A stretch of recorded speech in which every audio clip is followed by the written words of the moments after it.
Hello বন্ধুরা, সবাই কেমন আছেন? আশা করি সবাই অনেক ভালো আছেন। কাছে এবং দূরে যে যেখান থেকে দেখছেন সবাইকে অসংখ্য ধন্যবাদ জানাই। তো দেখুন কতগুলো মাছ, সব কিন্তু আমাদের ঘেরের বা পুকুরের মাছ। তো সবগুলো আমি কেটে নিব এবং এই মাছ দিয়ে লাউ দুধ রান্না করব, ঠিক আছে? তো দেখুন আমাদের ঘেরের তরতাজা মাছ, আমি মাছ কেটে নিয়েছি, আমি ধুয়েও নিয়েছি।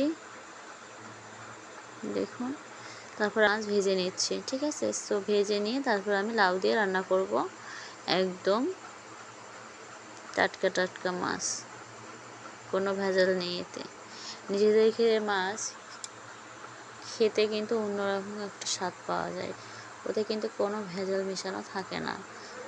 সো দেখুন আমি এক পাশে মাছ ভেজে নিচ্ছি আর এক পাশে আমি লাউ কেটে নিচ্ছি, ছোটো ছোটো করে লাউ কেটে নিব। আপনারা কে কোথায় থেকে দেখছেন অবশ্যই কমেন্ট করে জানাবেন এবং অবশ্যই আমার চ্যানেলটি সাবস্ক্রাইব করতে কিন্তু ভুলবেন না বন্ধুরা। সবাই পাশে থাকবেন। সব কিছুরই কিন্তু সময়কে ঘিরেই কিন্তু সব কিছু, ঠিক আছে? সো সময়ের ঊর্ধ্বে কেউ নেই, কিচ্ছু নেই। সো সময়ের কিন্তু এত সময় নেই যে আপনাকে সারাদিন সময় দিয়ে একদম অঢেলভাবে বসে থাকবে, এরকমটা কিন্তু হয় না। সো আমাদের কিন্তু সময়ের কাজ সময়ের মধ্যে শেষ করতে হবে। দেখুন আমি লাউ কিন্তু কেটে নিয়েছি, ছোটো ছোটো করে কেটে নিয়েছি এবং মাখো মাখো করে দুধ লাউ রান্না করব। সো আমি মাছ উঠিয়ে দিচ্ছি, আজকের মাছ একটা মাছ। সো আমি ভেজে নিচ্ছি। দেখুন, সে সময়ের মধ্যে সময় আমাদের কাজ করতে হবে, সব কাজগুলো শেষ করতে হবে। আর হ্যাঁ, একবারে যদি আপনি অনেকগুলো কাজ শুরু করেন তাহলে কিন্তু কোনোটাই শেষ করতে পারবেন না। সো এরকমটা কিন্তু করা যাবে না। দেখুন তেল ফোড়ন দিয়েছি, তেজপাতা দিয়েছি এবং কাঁচা ঝাল দিয়েছি। এবার আমি কেটে রাখা লাউগুলো দিয়ে দিব। সো একবারে যদি আপনি অনেকগুলো কাজে হাত দেন, এটা করব ওটা শেষ না হয় আর একটা কাজ করব, ওটা শেষ না হয় আর একটা কাজ করব, তাহলে কিন্তু কোনো কাজই শেষ করতে পারবেন না। সো এমনটা না, একটা একটা করে কাজ করা উচিত আমাদের। একটা কাজ শেষ হয়ে গেলে নতুন করে আর একটা কাজ শুরু করা উচিত। সো কোনো কাজই তাহলে কিন্তু আর পড়ে থাকবে না। আর অবশ্যই সময়ের কাজ সময় করতে হবে। দেখুন আমি পরিমাণ মতো নুন দিয়েছি, পরিমাণ মতো হলুদ দেবো এবং সামান্য পরিমাণ দেবো, দিয়ে আমি নাড়াচাড়া করে নেব। তারপর আমি ঢাকা দিয়ে দেবো, ঠিক আছে?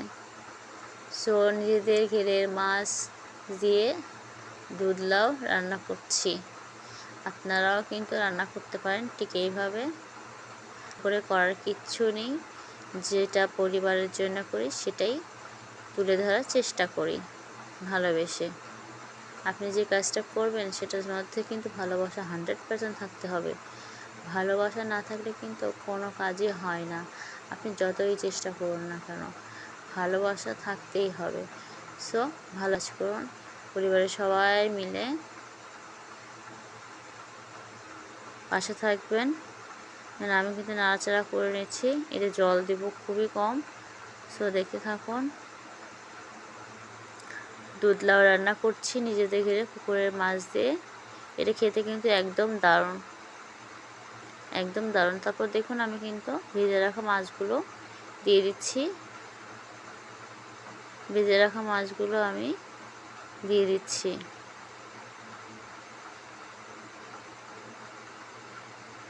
কে কোথা থেকে দেখছেন অবশ্যই লাইক কমেন্ট করে জানাবেন এবং অবশ্যই আমার চ্যানেলটি সাবস্ক্রাইব করতে ভুলবেন না বন্ধুরা।